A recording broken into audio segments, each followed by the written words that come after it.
অঙ্কুর, প্রধানমন্ত্রী আগামীকাল চাঁদপুরে আসছেন এবং এই আগমনকে কেন্দ্র করে চাঁদপুরের সকল যে 4টি সভাস্থল আছে, 4টি সভাস্থলেই কিন্তু সেখানে এই যে কাজের প্রস্তুতি চলছে। সেই প্রস্তুতি নিয়ে সকল যে যারা দায়িত্বে আছেন তারা কিন্তু কাজ সম্পন্ন করার জন্য তারা চেষ্টা চালিয়ে যাচ্ছেন। আমি আছি চাঁদপুর সরকারি কলেজ মাঠে, যেখানে তিনি ফ্যামিলি কার্ড বিতরণ করবেন এবং বিতরণ উদ্বোধন করবেন।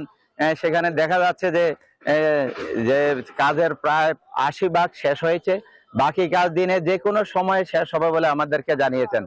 এছাড়া চাঁদপুর ক্লাবে আমি ঘুরে এসেছি, সেখানে তিনি সাংগঠনিক কাজে সেখানে প্রধান হিসাবে, দলের প্রধান হিসাবে যোগদান করবেন। সেখানেও প্রায় 95 ভাগ কাজ শেষ হয়েছে। এছাড়া শাহ মাহমুদুর ইউনিয়নে গোসেরহাট এলাকায় যেখানে তিনি সে বিশ্ব খালের উদ্বোধন করবেন, পুনঃখননের উদ্বোধন করবেন, সেখানেও প্রায় কাজ শেষ পর্যায়ে।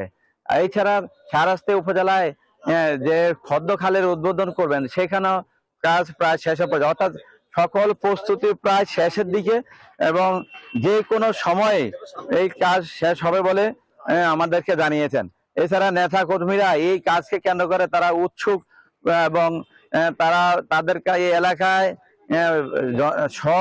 সকল এই প্রধানমন্ত্রী আগমন